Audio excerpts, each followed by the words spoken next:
तो rate of reaction already हम लोग डिस्कस कर चुके हैं। अब हमें जो सीखना है next concept, that is average rate. Average rate क्या होता है? तो एवरेज रेट को यदि आपको एक्सप्रेस करना है तो टाइम इंटरवल डेल टी के लिए जो आप रेट ऑफ रिएक्शन को एक्सप्रेस करते हैं वही क्या कहलाता है? एवरेज रेट कहलाता है। ठीक, एवरेज रेट को रिप्रेजेंट करने का तरीका ये है reactant final minus reactant initial upon T2 minus T1। या फिर आप एवरेज रेट को ऐसे भी एक्सप्रेस कर सकते हैं, product final minus product initial upon T2 minus T1। Clear है बात? ठीक है ना। तो एवरेज रेट है वैसा ही, मिलता जुलता ही है ना। उसमें भी हमने यही करा हुआ था, reactant final minus reactant initial. यहाँ भी हम कर रहे हैं reactant final minus reactant initial upon T2 minus T1। Express कैसे करना है आपको? मान लीजिए कोई भी एक केमिकल रिएक्शन आपको दी हुई है। ठीक, यही करते हैं वापस से हम एक प्रैक्टिस के लिए। मान लो आपको दिया है 2A plus 3B gives 2C। अब 2A plus 3B gives 2C एक इक्वेशन दी हुई है। एक और इक्वेशन मैं ले लेता हूँ। मान लीजिए मैंने लिया हुआ है NH3 plus O2 gives NO plus H2O। ये दो इक्वेशन दी हुई है।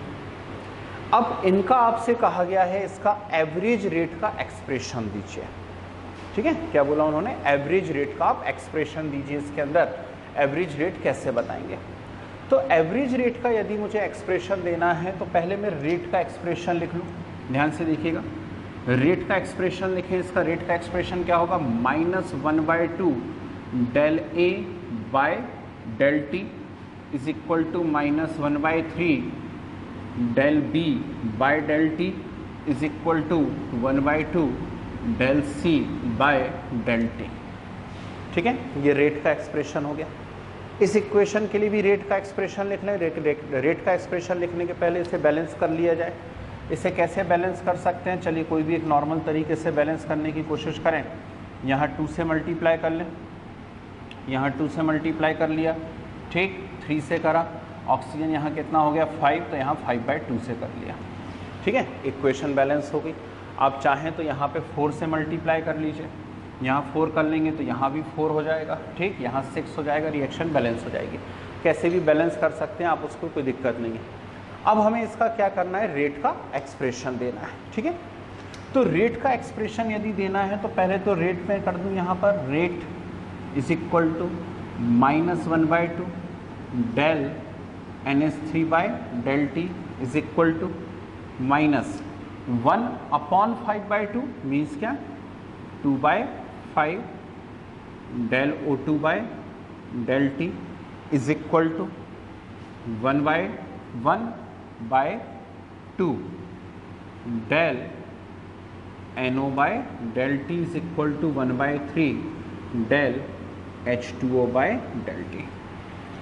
तो ये दोनों इक्वेशंस के रेट के एक्सप्रेशन हो गए, है ना। पर मुझे क्या कहा गया है? मुझे कहा गया है एवरेज रेट का एक्सप्रेशन देना है। तो क्या करेंगे? ध्यान से देखिएगा, बहुत ही टिपिकल है और एक ही बार सिखाऊंगा, एक बार में ही आना चाहिए सबको समझ में।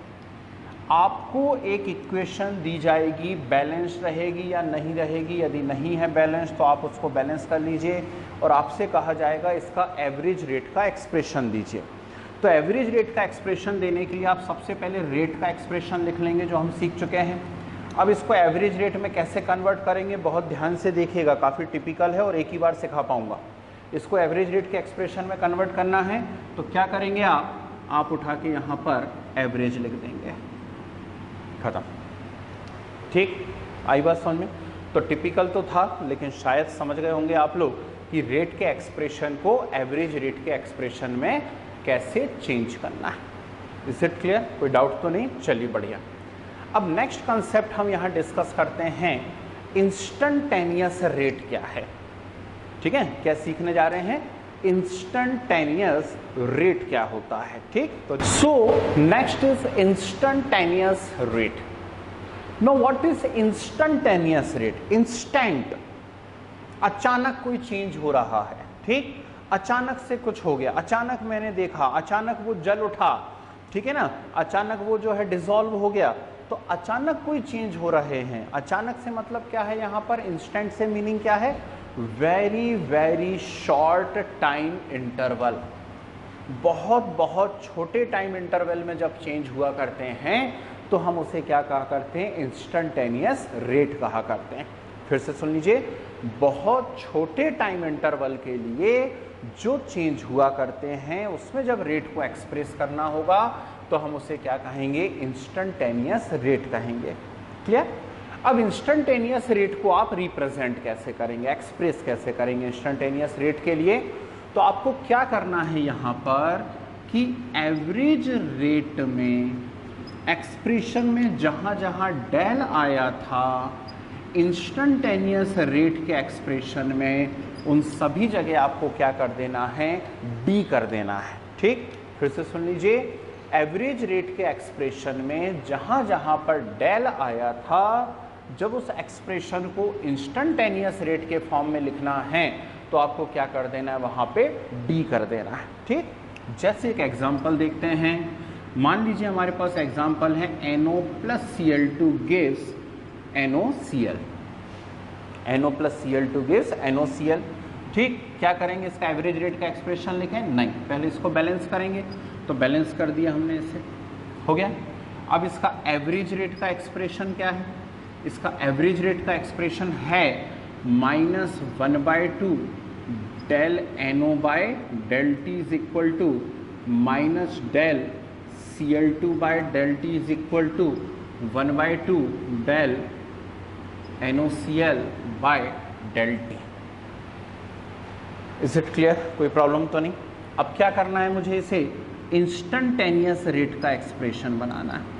यदि इसे इंस्टंटेनियस रेट का एक्सप्रेशन बनाना है तो सिर्फ एक चेंज करना है कि जहाँ जहाँ डेल आ रहा है उन सभी जगह पे आपको क्या कर देना है, डी।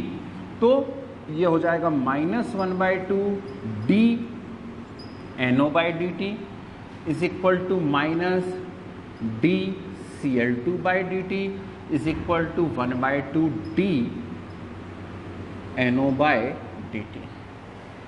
क्लियर है बात? तो आगे जब हम चैप्टर कंटिन्यू करेंगे, इसके पार्ट 2 पार्ट 3 में जाएंगे, तो ध्यान रखिएगा वहाँ पर मैं रेट को इंस्टंटेनियस रेट के फॉर्म में ही रिप्रेजेंट करूँगा। यानी अब सभी जगह मैं d/dt लेने वाला हूँ। ठीक, इंस्टंटेनियस रेट के फॉर्म में मैं क्या करने वाला हूँ, रेट को एक्सप्रेस करने वाला हूँ। तो अभी तक क्या सीखा इस यूनिट के अंदर हम लोगों ने? इस यूनिट में हम लोगों ने सीखा हुआ है फर्स्ट क्या, rate of reaction. Rate of reaction के बाद सीखा है हम लोगों ने एवरेज रेट, और एवरेज रेट के बाद सीखा है इंस्टंटेनियस रेट। क्लियर? अब कुछ ग्राफ को हम लोग डिस्कस करते हैं, और ग्राफ के बाद जो है हम क्या करते हैं, कुछ इसके न्यूमेरिकल्स करने की कोशिश करते हैं और कॉम्पिटिटिव के एग्जाम्स करने की कोशिश करते हैं। ठीक है ना? ग्राफिकल प्रेजेंटेशन हम देख रहे हैं। तो जैसे ये फर्स्ट ग्राफ आपके सामने आया, ठीक, अब ध्यान से देखिए ये फर्स्ट ग्राफ किसको रिप्रेजेंट कर रहा है। ये फर्स्ट ग्राफ है टाइम और कंसंट्रेशन ऑफ रिएक्टेंट के बीच में, और time and concentration of reactant के बीच में ये ग्राफ है। और हम देख रहे हैं जैसे जैसे टाइम इंक्रीज हो रहा है, means as reaction proceed the concentration of reactant decrease. As reaction proceed the concentration of reactant decrease.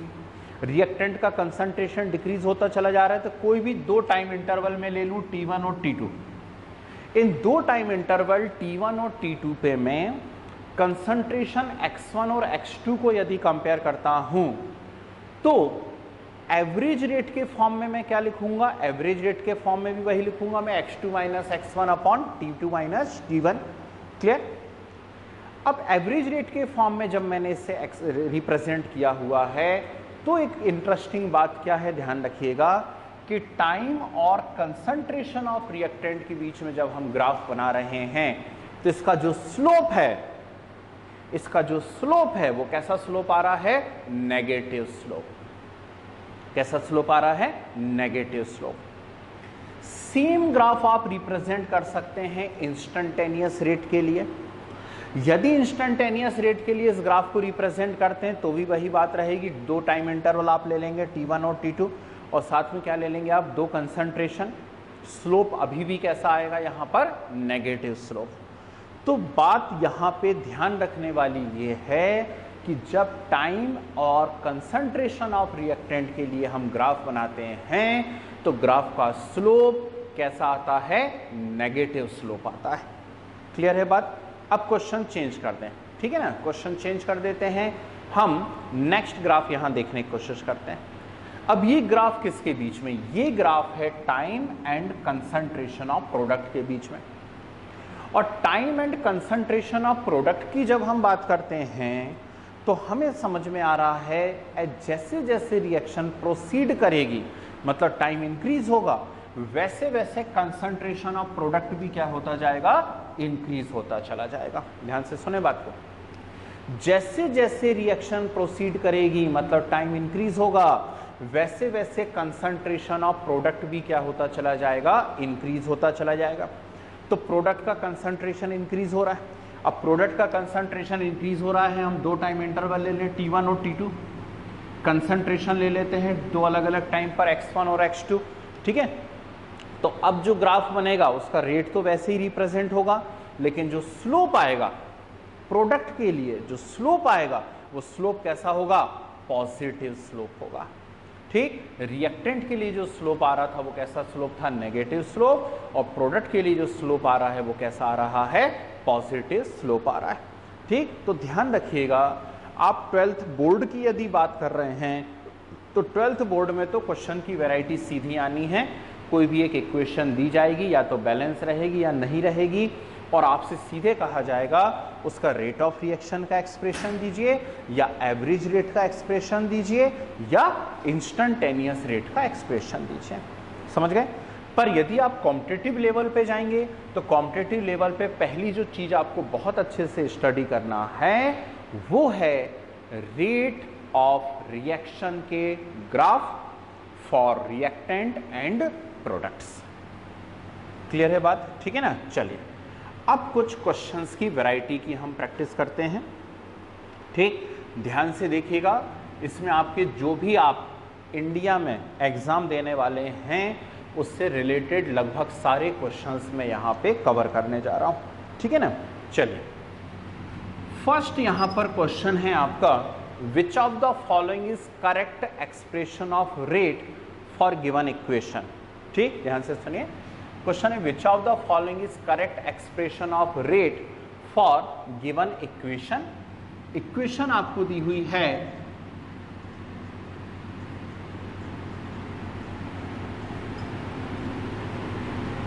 1/2 N2 plus 3/2 H2 gives NH3.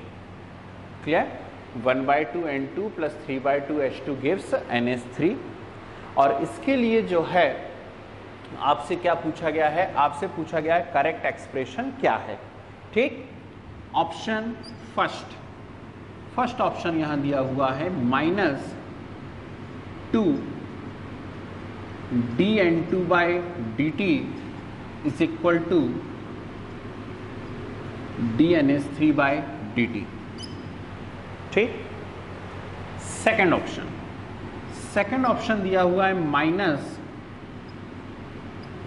-dN2/dt is equal to -1/3 dH2/dt।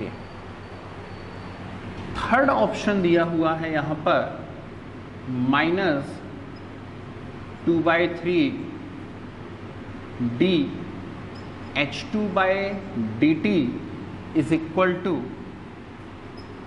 dNH3/dt। Clear? Fourth option आपको दिया हुआ है -dH2/dt is equal to 3/2 dNH3/dt।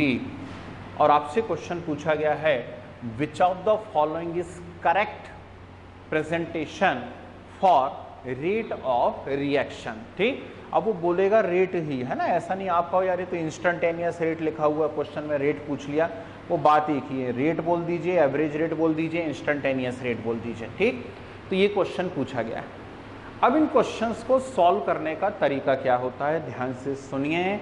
Last class में भी मैंने आपको बोला अति उत्साह नहीं दिखाना है, ओवर कॉन्फिडेंस शो नहीं करना है, नहीं तो ऐसे जो सिंपल क्वेश्चंस आते हैं, जो गिफ्ट हैम्पर टाइप के क्वेश्चंस आते हैं, उनमें भी हम गलतियां कर सकते हैं। ठीक है ना, तो क्या करना है, बहुत सावधानी बनाए रखना है, भले ही 15 सेकंड 20 सेकंड ज़्यादा लग जाएं, लेकिन हमसे गलती नहीं होनी चाहिए।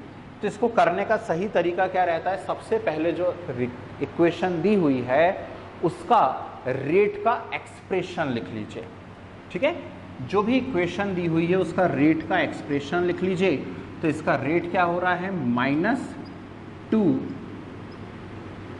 dN2/dt is equal to -2/3 dH2/dt is equal to dNH3/dt। Clear? ठीक, अब एक एक ऑप्शन को इससे कंपेयर करिए। ध्यान रखिएगा सभी के बीच में इक्वल टू का साइन है, यानी इस पूरी इक्वेशन की रेट इस अकेले से भी रिप्रेजेंट की जा सकती थी, इससे भी रिप्रेजेंट की जा सकती थी, यहाँ से भी रिप्रेजेंट की जा सकती थी, सब आपस में इक्वल हैं।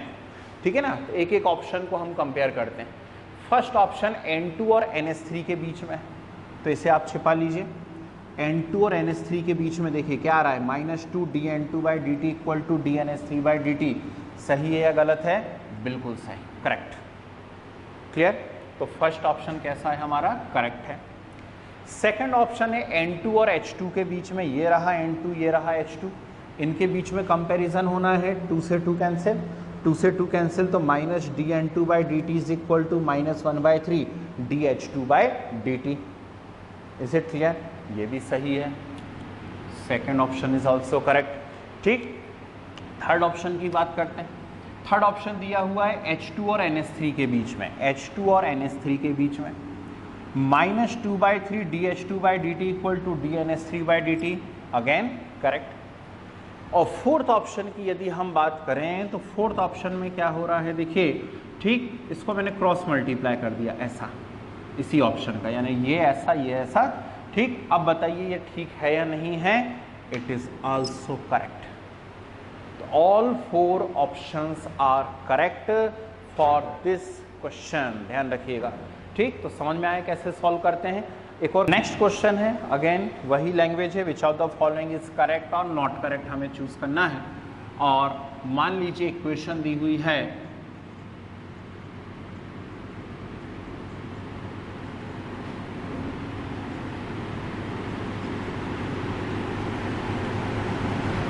ये इक्वेशन दी हुई है, ठीक है, और इसके लिए कुछ ऑप्शंस दिए हुए हैं हमें, बिल्कुल सिंपल से। फर्स्ट ऑप्शन दिया हुआ है -6 dA/dt इज इक्वल टू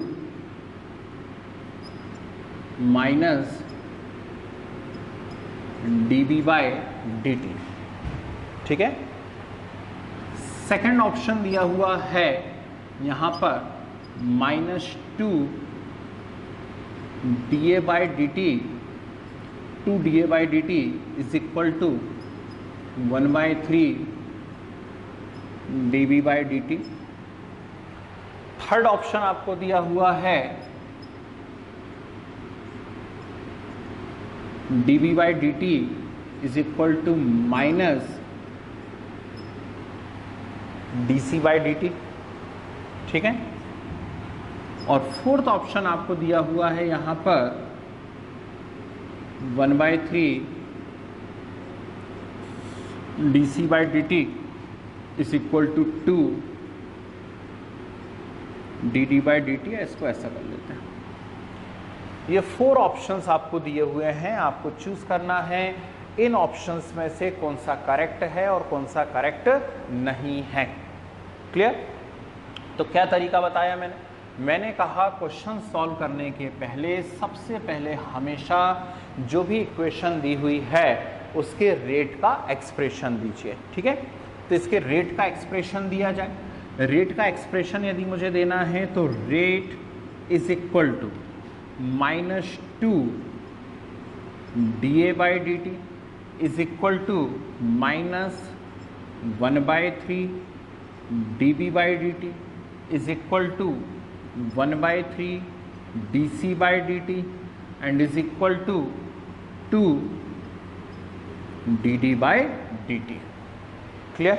चलिए एक एक को कंपेयर करते हैं। फर्स्ट ए और बी के बीच में कंपेयर है तो इस सबको छिपा लीजिए आप, इन सबको छिपा लीजिए, सिर्फ ए और बी के बीच में कंपेयर करें। जब ए और बी के बीच में कंपेयर करें तो क्या इस 3 का यहाँ मल्टीप्लाई किया जा सकता है? बिल्कुल 3 का मल्टीप्लाई किया जा सकता है, तो ये हो जाएगा 6 dA by dt is equal to dB by dt, दोनों माइनस के हैं, means first option is correct. आई या नहीं आई बात समझ में? फर्स्ट ऑप्शन करेक्ट है, कोई गड़बड़ नहीं है फर्स्ट ऑप्शन में। चलिए सेकंड ऑप्शन को देखा जाए। यहाँ पर सेकंड ऑप्शन दे रहा है 2 dA by dt is equal to 1/3 dB by dt। ठीक, 2 dA by dt is equal to 1/3 dB by dt।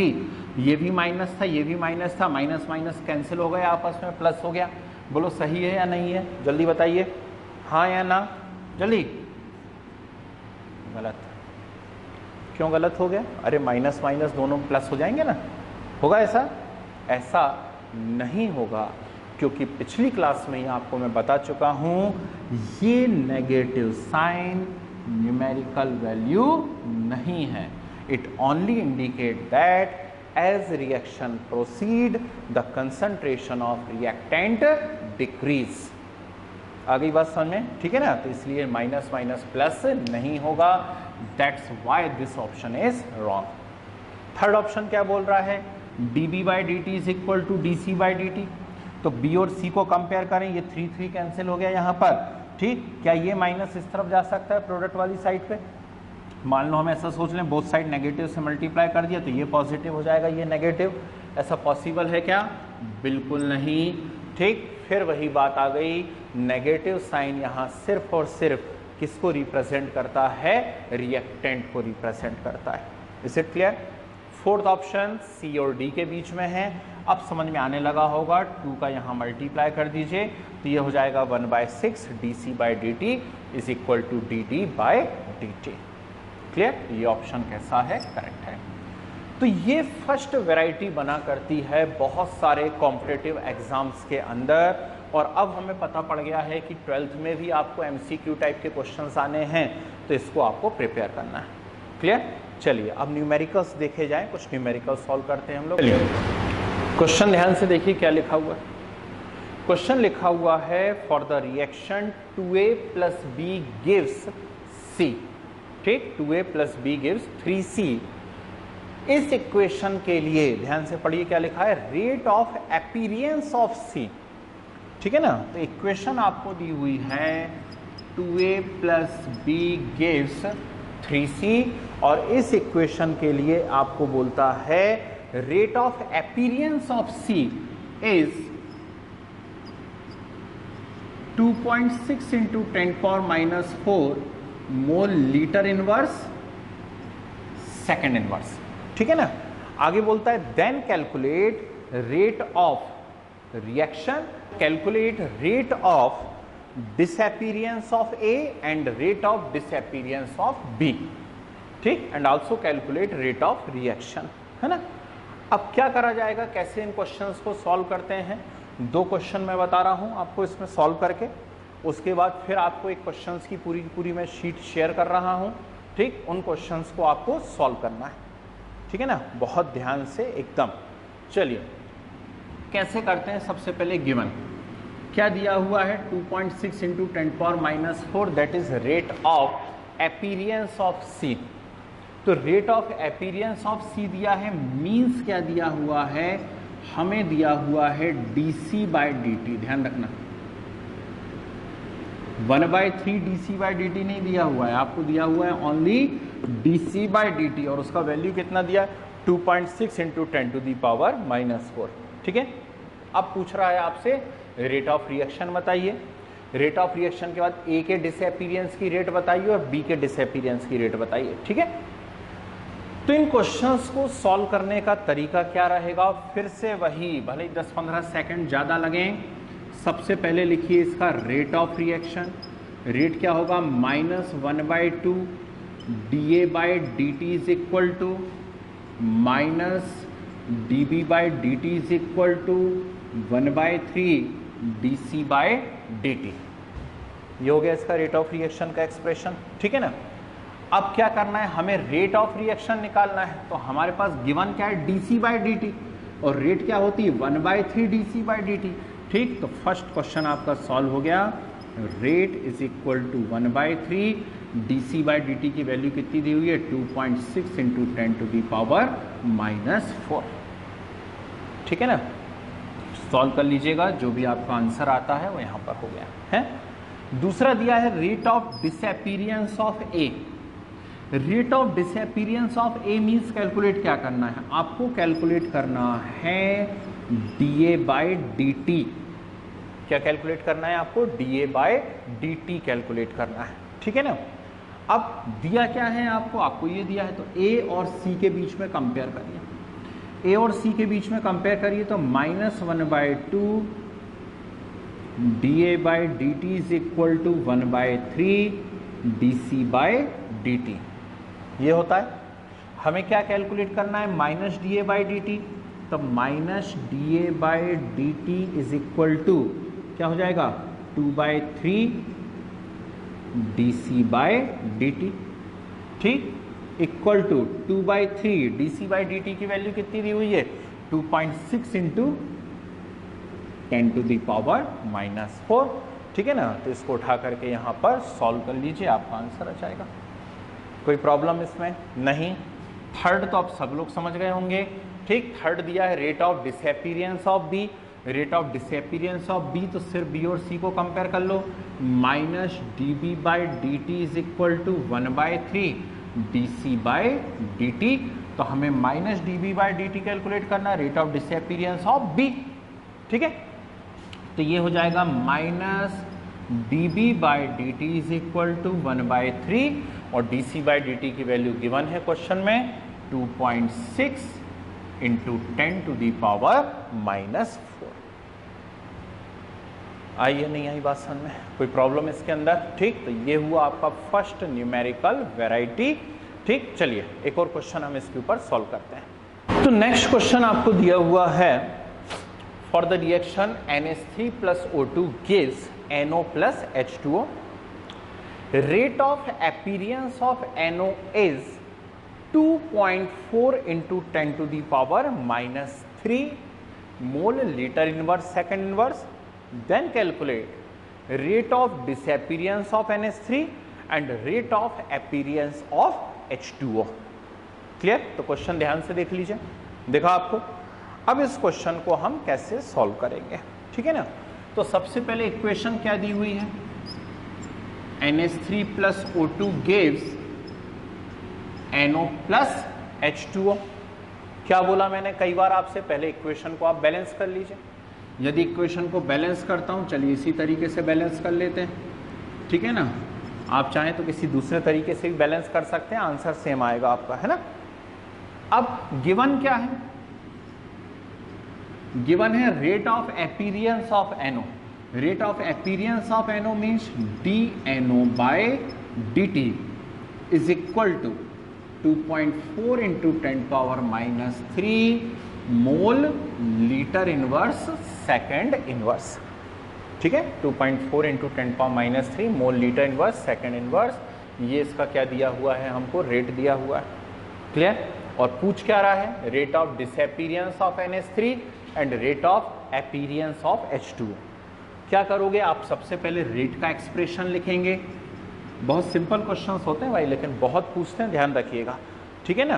तो क्या हो गया, रेट का एक्सप्रेशन लिखिए, -1/2 dNH3/dt is equal to -2/5 DO2/dt is equal to 1/2 DNO/dt is equal to 1/3 DH2O/dt। Clear?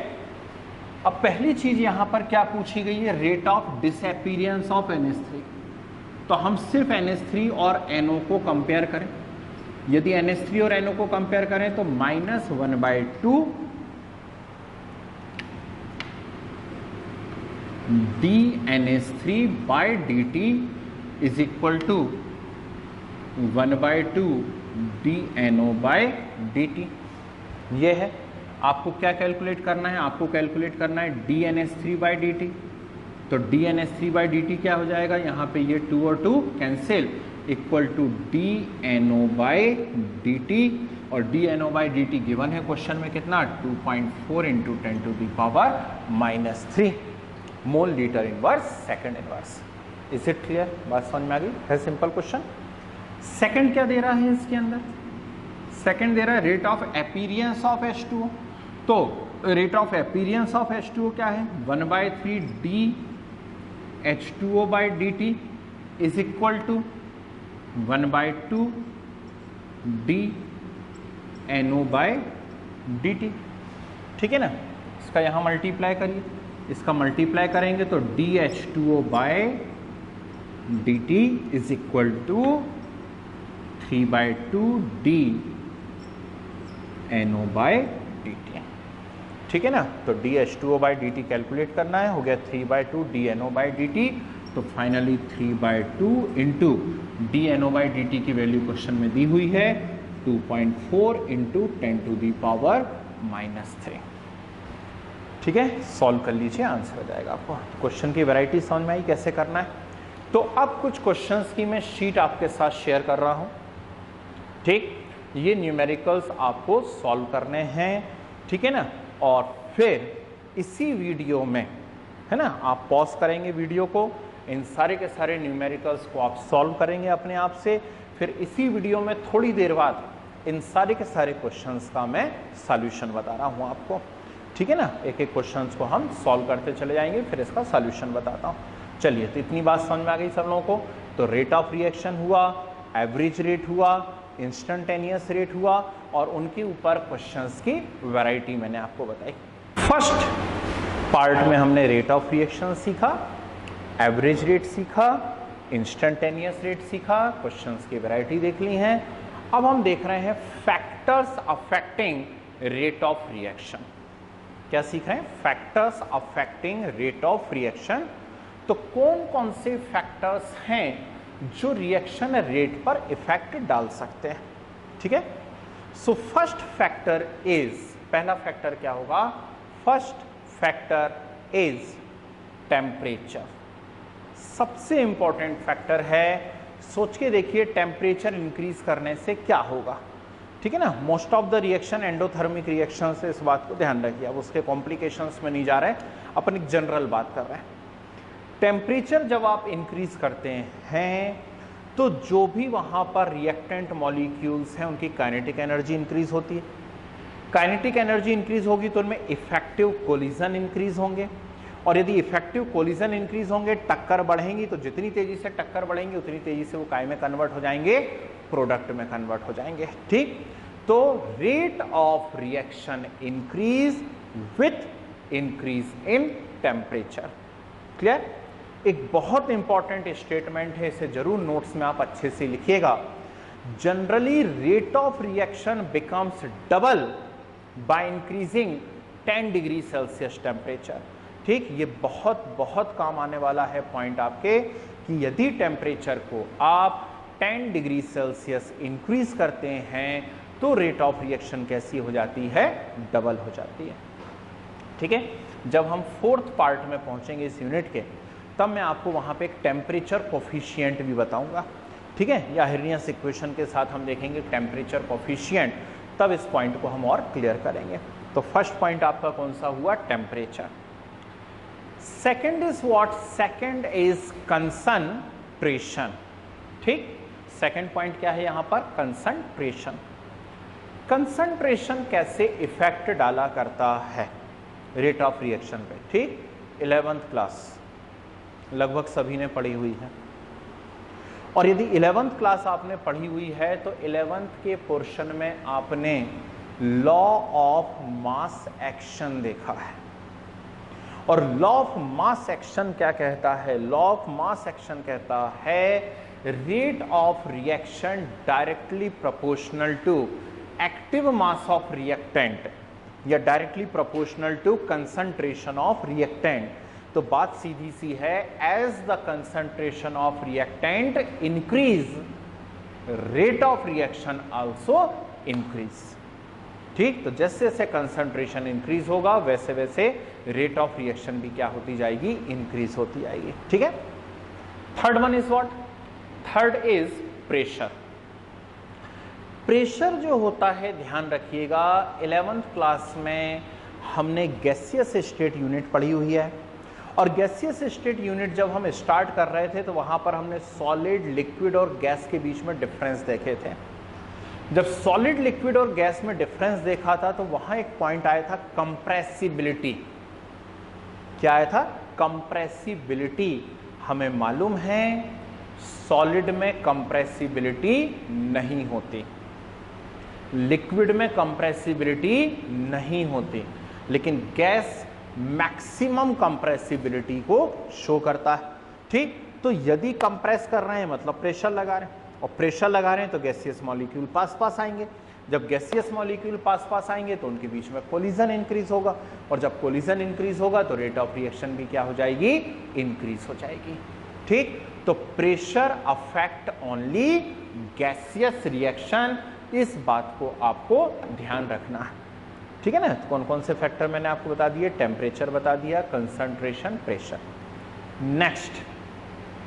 Next factor is catalyst, और इसे भी हम लोग थर्ड पार्ट में बहुत डिटेल में सीखेंगे ग्राफ वगैरह बना करके।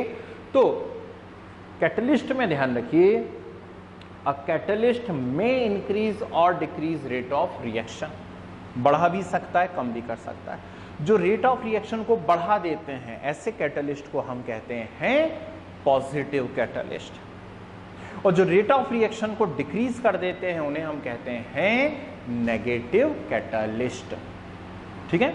तो पॉजिटिव कैटलिस्ट एक एक्टिवेशन एनर्जी वहां पे टर्म आएगी, उस एक्टिवेशन एनर्जी के ग्राफ बताऊंगा, ढेर सारे न्यूमेरिकल्स उसके ऊपर करेंगे। तो अभी बस पॉइंट सुन लीजिए कि पॉजिटिव कैटलिस्ट रिएक्शन रेट को इंक्रीज करता है by decreasing activation energy. Negative catalyst reaction rate को डिक्रीज करता है by increasing activation energy. Clear? 4 factor हो गए। Next factor is what? That is surface area. Surface area कैसे इफेक्ट डालता है इसको समझिए अच्छे से। कोयले के 2 टुकड़े ले लीजिए, आप ध्यान से सुनना। एक ऐसी इतना बड़ा सॉलिड हार्ड पीस रहने दो, और दूसरे पीस को ऐसा दबा के बारीक पाउडर बना दो। ये पाउडर बना दिया मैंने उसका, ठीक है। तो अब मेरे पास एक हाथ में रख के तो नहीं जलाऊंगा, खैर एक सरफेस पे सॉलिड टुकड़ा रखा हुआ है कोयले का, और दूसरे में क्या रखा हुआ है? पाउडर रखा हुआ है। अब दोनों में मैंने आग लगा दी, ठीक है। सोच समझ करके बताइए कि पहले वो जो बड़ा सॉलिड टुकड़ा था वो जल जाएगा या फिर ये पाउडर जलेगा? पाउडर। इसकी कंबशन की प्रोसेस बहुत बहुत फास्ट हो जाएगी compare to this solid one. Means as surface area increase, ध्यान रखिएगा पाउडर का सरफेस एरिया बहुत ज़्यादा है, सॉलिड का सरफेस एरिया तो बस इतना सही है, लेकिन पाउडर में हर एक पार्टिकल हो गया ना बारीक बारीक, तो हर एक पार्टिकल का अपना एक पर्टिकुलर सरफेस एरिया हो गया। तो as surface area increase rate of reaction also increase. Clear? और यहां एक बड़ा ही इंपॉर्टेंट स्टेटमेंट आता है, कॉम्पिटिटिव में बहुत पूछा भी जाता है, उसका ध्यान रखिए कि this is the reason why solid reactant और catalyst used in powdered form in various chemical reaction।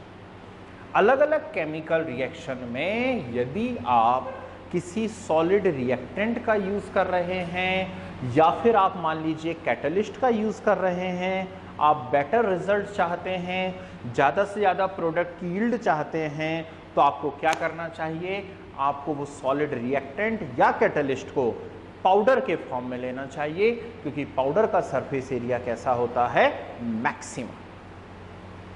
Clear है बात? Any doubt? नहीं? चलिए आगे बढ़ते हैं।